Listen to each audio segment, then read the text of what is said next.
Thank you.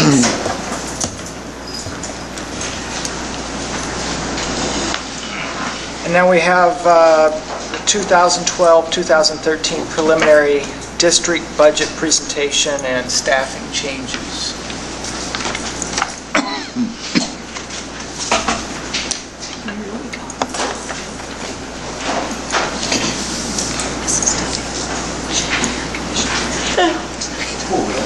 You too? Need a card. Break. Need a break. We'll start the budget presentation on a edit already. We had 4 people look at that, and we still have 2012, 11, 12. That pretty much collectively is the entire office. Anyways, we're looking at 2012-2013 summary of revenue and expenditures. In the first sheet here is just that, it's a summary. And what we want to pull out of this is just that we're presenting a balanced budget and all the funds that we need to account for. And that includes Fund 50, which is not on here typically. We haven't talked about Fund 50, which is food service. Again, with the exception of Funds 38 and 39. And what we're seeing here is a difference of about approximately $20,000. And that is that our revenues we levy on the calendar year and our expenses are paid on the fiscal year. So we have a fund balance in this account of about $400,000, so we can easily absorb that $20,000 negative. And that will turn as we move forward. Again, looking at Fund 10, you can see we look at this a couple different ways. Part of this is just to keep our heads straight in the office, where we look at the total of Fund 10, then we look at the Fund 10 revenues and expenses without the grants, and we just look at the grants, and then we do the same thing for Fund 27. Again, Fund 27 is typically special education costs in here, and again, we look at it the same way without the grants, and then just the grants only, and then Fund 38 and 39 we combine together. Fund 38, 39 are our debt service funds, so any debt that we have is paid out of Funds 38 and 39. So that's our first screen. The next screen here is really our revenues, or the next couple of pages as we look at them. Again, for the 2012-13 year, comparing them to the budget that was approved in October 18th of 2011. And as you're looking at that, that is the budget that was adopted and the levy was set at. So we're comparing now just this year's proposed budget to last year's final budget, again, as approved at the when we set the levy on October 18th.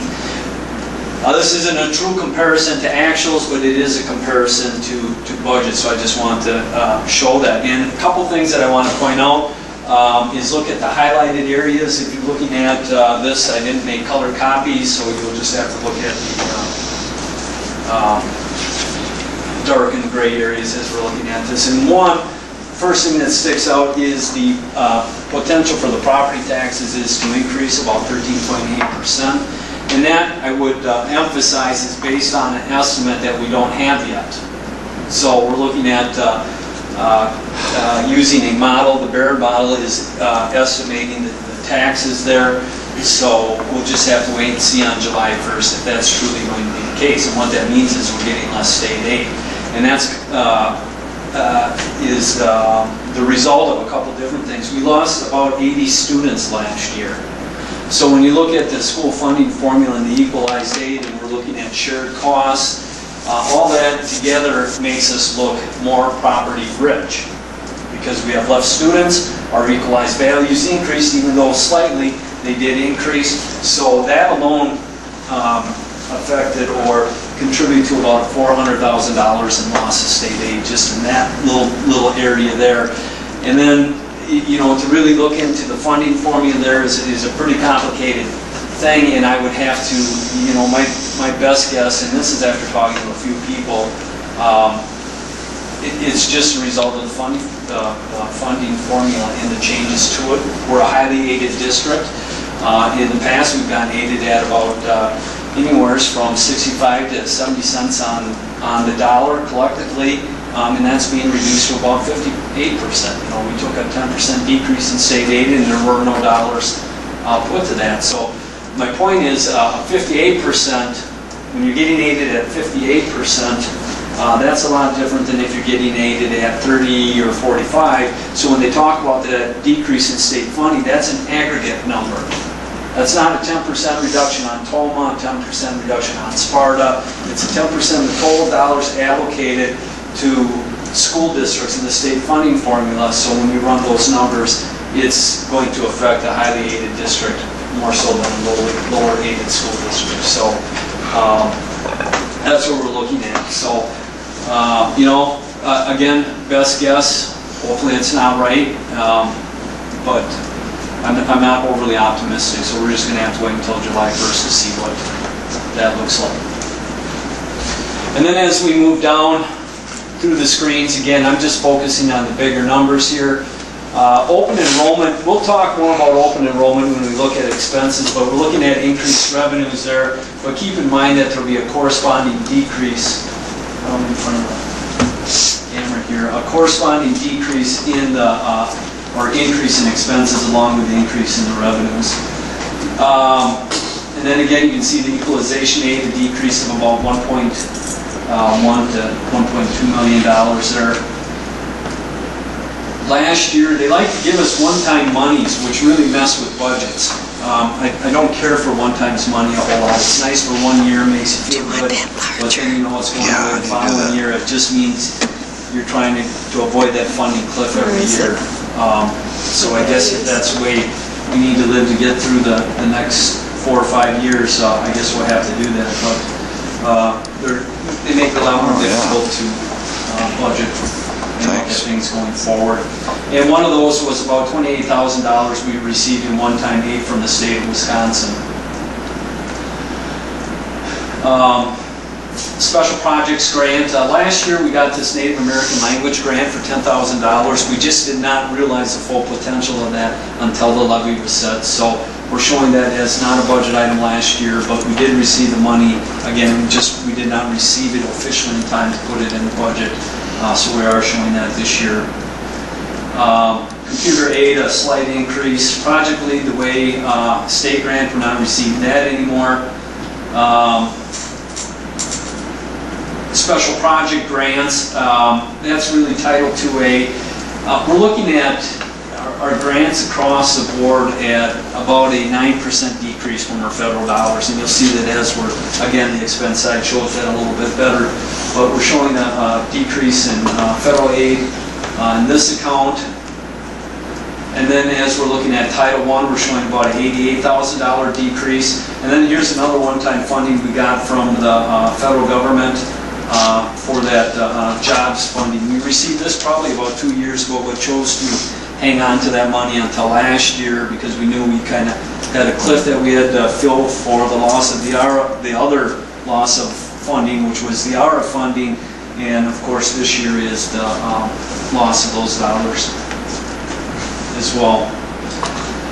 And then we're looking at increase in some miscellaneous revenues here. So overall, what we're showing here is a decrease in revenues of about $225,158 over last year's budget.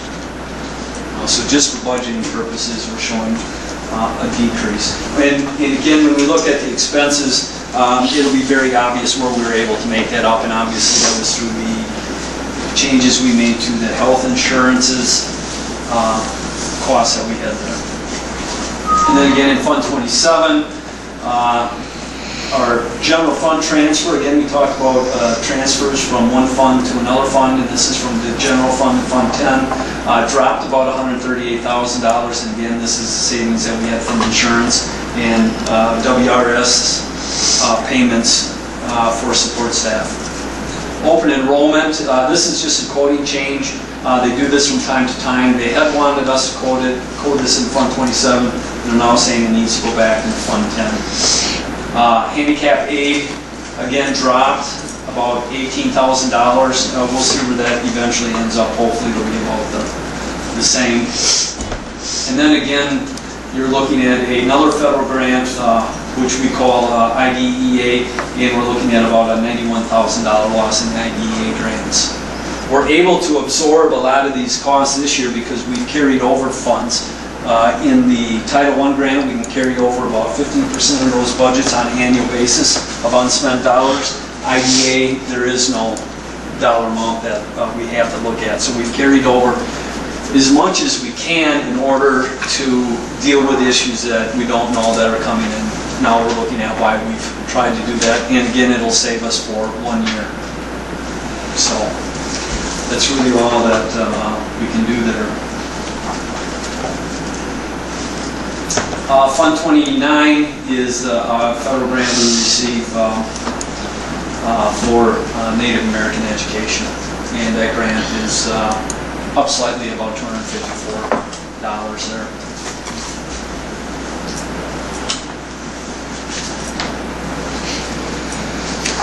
Fund 50, although we don't really look at this budget when we do our initial budget presentation. We do show it on the revenue side of things, and we are showing the balanced budget with Fund 50.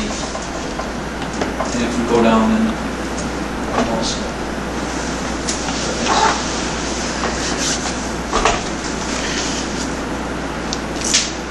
Our costs increased about $21,280. Jesse presented the majority of those costs are coming from the increase in the lunch prices and breakfast prices there. That's a quick look at our revenues. I don't know if you have any questions at this point in time on the revenues. If not, I'll keep moving forward. You will have a month to look at this, and we'll bring it back in July. So if you have questions, you certainly can call before that meeting. And then in July, we'll need to approve that and bring that to the annual meeting. Now, the rest of these are just supporting documents for really what we do in our grants, which we'll talk about a little bit, and what we do in our salary and our non-salary. So when we're looking at the fund grant totals, this is taking all of our grants and our Fund 10 non-grants and putting them together to give you a big picture. But it's really hard to get an idea where these savings or increases are coming from looking at it from this view. So again, this is just a supporting document that shows you the changes in total. So overall for Fund 10, we have decreased our cost by about $225,158 over last year's budget, but yet as we look at our levy, you're still looking at a potential increase in the levy. It doesn't make a lot of sense, but as I've explained it, I think you kind of get an idea why we're looking at that. And then in Fund 27, we have about a $269,568 decrease. So for overall grant total of about $500,000. The next slide we're looking at again are grants, and again I'm going to focus on in the grants, just on the grant totals, but you can take a look to see where those decreases are coming from. And again, I would emphasize majority of those cost savings are coming from 3 areas: 1, health insurance; 2 is long-term care, and then some recoding of some staff members that we did for other reasons than to reduce costs. They were moved out of the grants back into Fund 10, but in the end, I think it's going to help us that it just ended up happening that way. So as we look at our total salary, non-salary for grants, you're looking at a decrease of about $214,814, primarily coming from, again, Fund 10, Title IIA for that $27,618. The Reading Intervention Grant is a grant that we received last year, primarily for LaGrange Elementary. We're in the second year of that, and the funding is just a little bit less than it was the previous year, so you're seeing a decrease there, but we typically plan for that. And then in that IDA funding for about $92,000 for a total decrease in grants, expenditures, and revenues of about $214,814.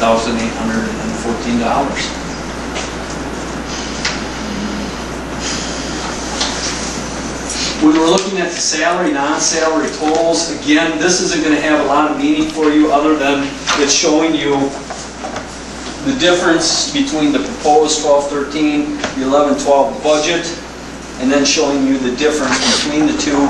And these are, again, without the grants that we just reviewed. So this is just giving you an idea what we do in Fund 10. So again, it's a check for myself, but then also gives you that big picture of what's happening there. And you're showing a decrease of about $101,789 for total in Fund 10. And Fund 27 about $177,842 for a total of $279,556. But as we look at the salary budgets, now we're just looking at salaries. We're looking at, in the Citizens Guide, you're looking at the different areas. So you're looking at elementary, middle school, senior high school, alternative school, English language learner, administration, health, transportation, operation, construction, maintenance, district reading, district-wide programs, district-wide AV, curriculum, technology, gifted and talented, 4K, and wellness. And as we take a look at these different areas here, again, you're going to see some significant decreases, and then what I tried to do is give you a quick explanation, and they're going to carry forward in all the areas.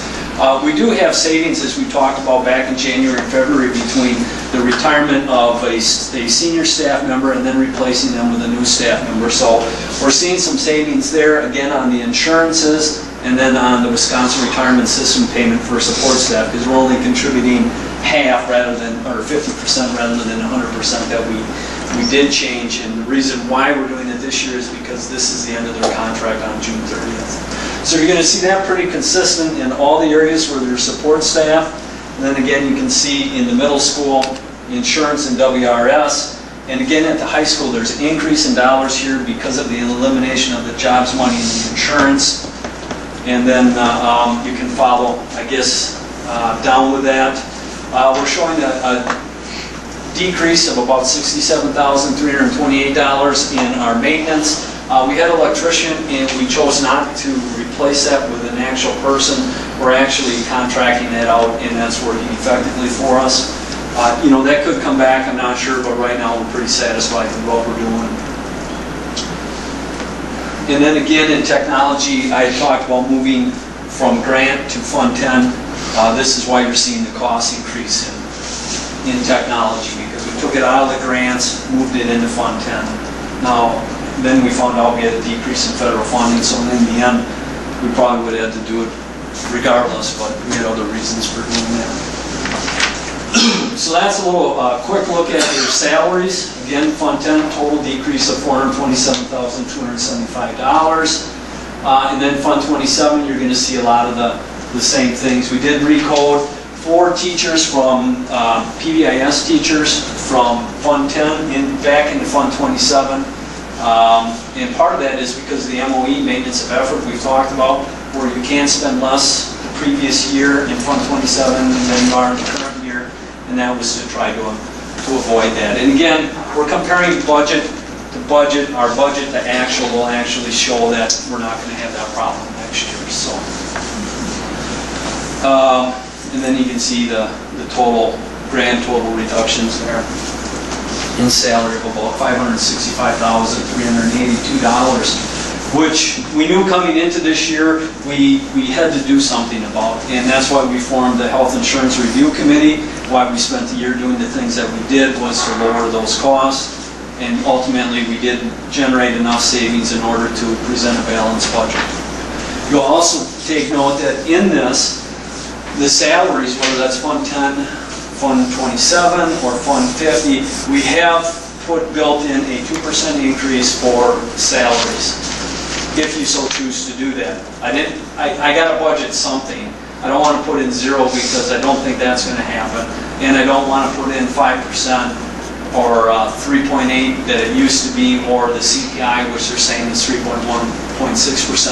Eventually, you guys will sit down at the table with the different bargaining units, and you'll have to bargain that, so that 2% is the center of the road, so we can go from that point one way or another.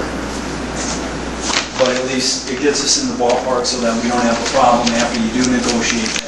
We either have too much to spend or we don't have enough money to cover the increase.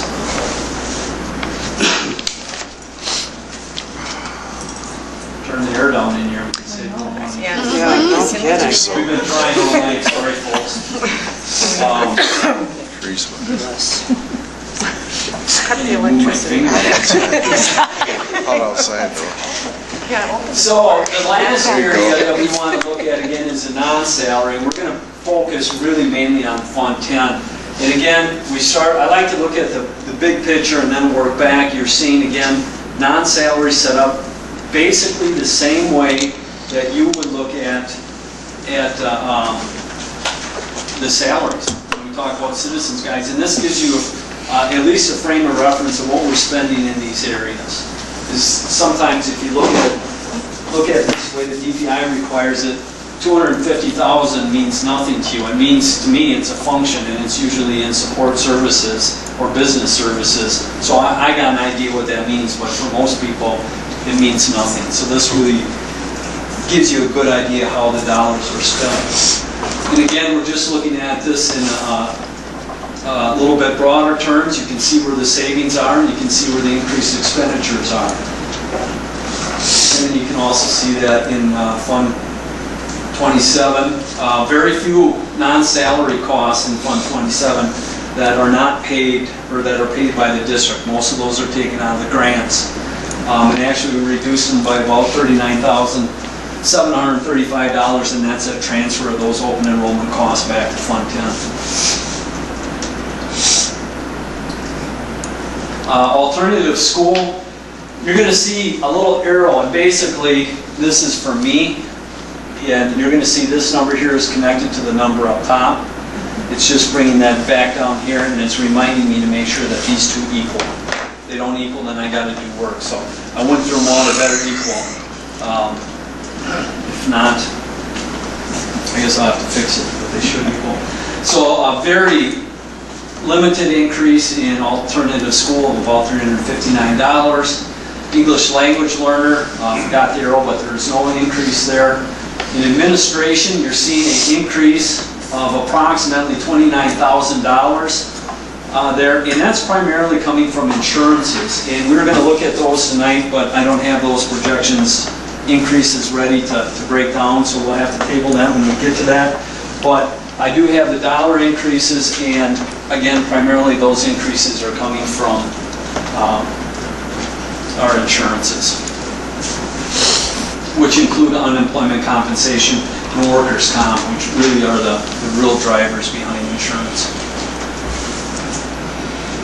We tried real hard on our workers' comp to keep that, our injuries as low as possible, get people back to work, because if we didn't have workers' comp, we could spend $200,000 somewhere else. Well, that isn't going to happen. So we still want to get that down. That $5,000 to $6,000 increase we did have here could have been spent elsewhere. Health, minimal increase. Transportation, three areas that we have a significant increase, or at least I view as significant. One is in petroleum. We actually added some 4K costs back to Fund 10 in here just for ease of looking at these things. But up until the last month, you know, we were looking at some pretty spendy prices on fuel oil, and they drove our prices up a lot higher than we anticipated. So we wanted to get that a little bit back more in line. You know, this economy will turn around sometime, and I think, you know, you could be looking at $4 gas pretty easily if we can get this thing, the economy turned around. At least that's what, every time it looks like it's turning around, the gas prices go up, at least when I look at things. So the point is, we can't budget less. I think we'd just be fooling ourselves if we thought we were going to do it for any less than what we're doing. And then along with that increase in petroleum costs, our supply costs go up, you know, whether that's antifreeze, oil for the buses, or even parts. There's a little bit of a corresponding increase. Last year we decreased our purchasing of buses by about $100,000, or $220,000, and that was simply because we were able to purchase 2 buses out of the previous year's budget, and then we took that $220,000 and put it in the construction budget that we'll review to pay for was it a roofing project? Roofing project last year. But what we don't want to do when we're looking at ongoing costs is not to get that budget back where it needs to be. We need to replace, and we talked about that at one of our finance committee meetings about 2 or 3 months ago. about 3 buses a year. If we fall behind schedule, okay, at some point in time, we're going to have to buy 10 buses. And then when you buy 10 buses, your back's really against the wall, and you're going to be looking at lease, and in the long run, it's just going to cost you more. I will say we are a little bit ahead of the schedule right now, so at some point in time in the near future, like a year or two, if we didn't need to purchase buses, we could maybe get away with it for 1 year. 2 is pushing it, 3, we're really setting ourselves up for a bad thing. So build that back into the budget, hopefully get our 3 buses this year, and just stay ahead of that schedule a little bit for that rainy day if we need to. But that was an increase of about $220,000 from last year's. Operations.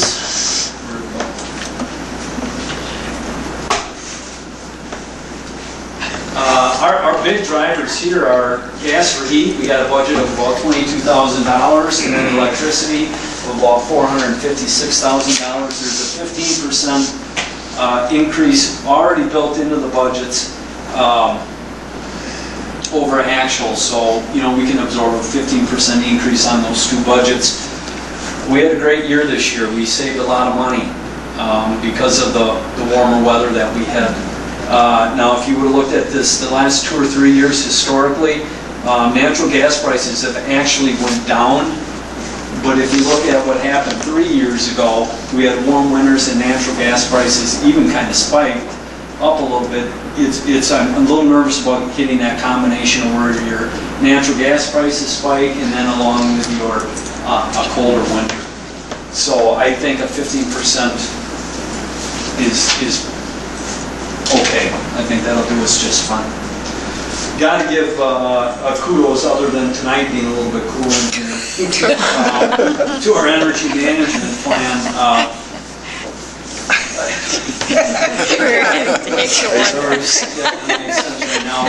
It has went a long ways to containing the cost. If you would have looked at this, and we'll come back with that, if you would have looked this graph out just from the expenditure side of things, you were seeing this slow increase, and now you've seen kind of a dip, which is a combination of the winters, but also a combination of things that we've done just to keep ourselves more aware of what's going on here.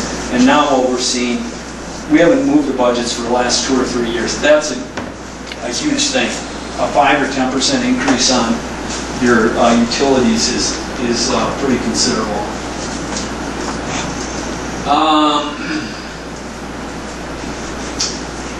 And then there was an increase for an operation. Construction, last year we had $585,000 in there. Again, $220,000 of that would have been purchased in buses, but we just kind of traded things from the previous year to this year to get things done. But you are seeing a decrease of about $149,200 in the construction budget. We typically like to see that at $350,000, so we're right where we like to be. But we got to have some cushion. We don't know what the third Friday counts are. You know, John alluded to some of those key dates that we have. We just need to be thinking about those and preparing just in case we have another 80-student drop. We need to find the dollars from somewhere. So that's one area if we needed to, we could take it from. Maintenance, we talked about the electrician, not replacing that, so we just built that right back into the budget here. We did redo our HVAC contract, saved about, in the end, about $30,000. We did have to put some of that savings back into some maintenance costs that was built into that contract. So overall in maintenance, you're seeing about a $31,000 increase, but again, most of that is coming from the electrician salary, which was just moved from salary to non-salary. District-wide programs. Project Lead the Way was a program we instituted about this is our 3rd year, I think, with it maybe the 4th year, and you're seeing that we're starting to absorb these budgets into the building budget, and that was the original intent when we approved Project Lead the Way. We had the grant dollars, so we were able to make some expenditures that we normally don't have to make, and now we're absorbing those into the budget, so we're able to reduce the additional cost there. But there's 2 other areas, or actually a couple areas here that we still have in yellow. and you're right here. And this is open enrollment and in the employee travel instruction, instructional staff training. Title 2A, for the most part, funds, I think, 1.5 staff members, and then did the majority of our staff training, any costs associated with staff training.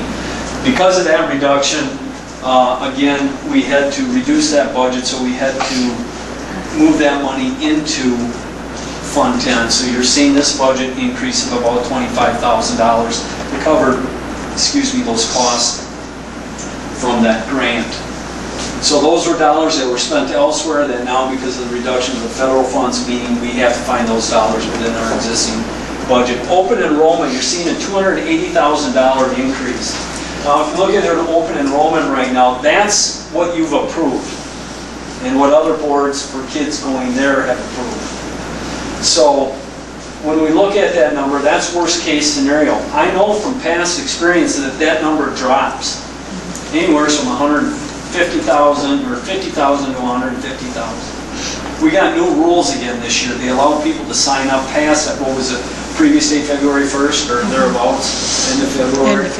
Now you had all the way up until June 1st to apply for open enrollment, or they had to be approved at the main board meeting. Get mixed up on the dates here, but we got to change. So I could reduce this by $150,000, but then at the end of the year, this time, when we talk about 11 and 12 costs, be short $150,000. So when we're dealing with budgets and knowing that we always have these kind of dates, key dates we have to hit, we want to make sure that we got the money where it needs to be. Now, at the end of the year, that might generate a little bit of savings that we might apply in other areas, but it's also sitting there for any other costs we might have. So it's worth pointing that out right now, so that if this cost isn't $782,000 and it's not $502,000, I'm letting you know what's running through my head. So if you said, you know what, you need to look at that again, I'll come back and look at it again, but I'm going to come back with the same thing and tell you, you got a choice to make. Do you want to budget what you think it's going to be, or what it could be, or do you want to budget at some number you want to guess what it could be? And I feel a little bit more comfortable budgeting it at this time of the year of what we think it's going to be based on the actual enrollments. Moving down then, again, this was just a recoding. It was transferred into some grant costs. Who knows, someday that might come back into actually Fund 27, out of the grants and into the 011s, but these are copier costs associated with Fund 27. And then you have $138,000 reduction in that transfer, and again, that's from all the savings you saw from the insurances and WRS payments in other areas. District-wide AV did not change. Curriculum went up slightly, about $6,852. We do know, and that's one area though we don't have the numbers for yet, there are some pretty big curriculum adoptions that could be more expensive than what we have budgeted, so this would be a good area if we did have some savings to invest in this year. Technology, we typically put in about $302,000. We actually added about $48,000 to that budget, and that's from Microsoft money. We have those expenditures we've been talking about or that rebates from that lawsuit we've been talking about for the last 3 years. We're going to have to spend that sooner than later. 2 years ago it was later than sooner. Now it's just time to get that taken care of. That really kind of runs us through what I would look at. And here's are the costs in the 4K program that were absorbed into transportation. What I consider the key areas in our budgets where you're seeing the changes. And I would point us back to that grand totals sheet. Get us pointed back in the right direction here as to what we're looking at overall for our initial budget presentation. And for Fund 10, a budget reduction of about $225,158 over the previous year. And then in Fund 27, a reduction of about $269,568 for a total budget reduction of about $494,651 in funds 10, 27, 38, and 39.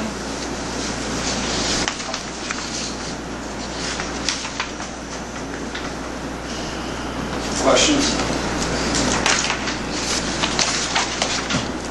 That's about as efficient as I can do this.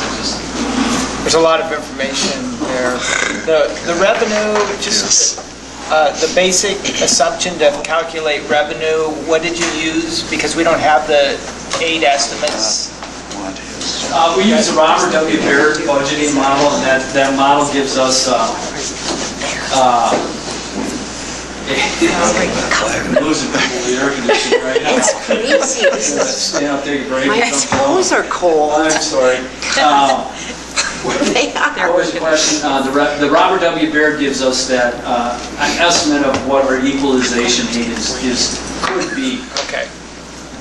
If you would have asked me 3 years ago, are they pretty accurate? I'd have said they're pretty accurate. If you would have asked me 2 years ago, I would have said they're pretty accurate. But with the changes to the aids, or the reduction of 10%, that has just fundamentally kind of altered how that system works. So I think they're pretty close, but again, I want to wait until we actually see the July 1 aid estimate before I would say this is what it's going to be or not. So this is just a guess at this point in time.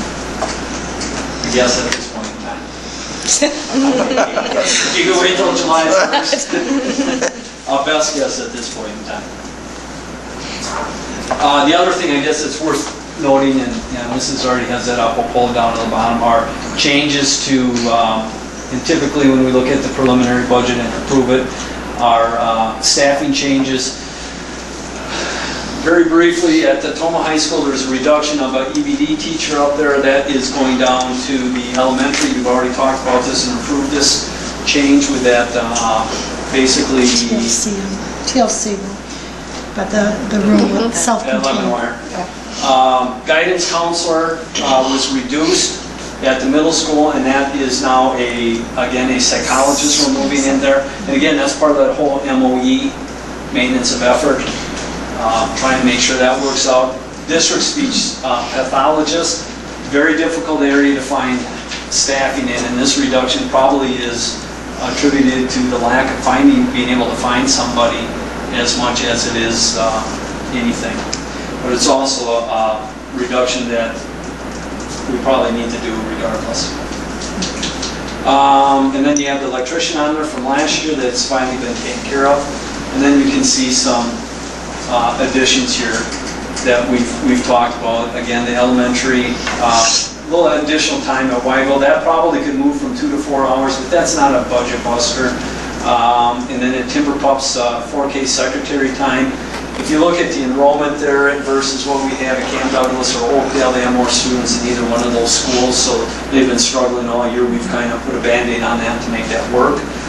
And then the psychologist at the middle school for the guidance counselor, weightlifting schedule B, advanced placement coordinator, and then to help with additional workload for a speech pathologist is some increase in speech aid time. So.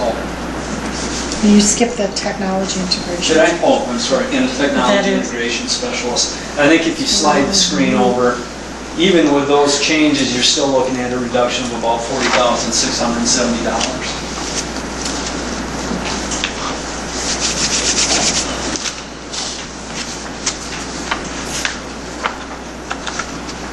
Good? Yeah, thanks. I mean, it's going to merit a lot of thought and discussion, and I think we would have more questions. As a point of privilege, I think I'm going to ask for a short recess. Okay, any other questions on the budget? Oh, well, we're all going to have to spend a lot of time looking at that. I really appreciate all the hard work. I mean, there's just a ton of information, and the other thing I appreciate is that you sharing it with us and not just saying, well, you know what's going on and just trust you. I mean, it's difficult to go through all that, but one of the things you're really good at is transparency and making sure we've at least been informed of everything. So I really appreciate that. Thank you. Certainly, if you have questions, call and ask. Yeah.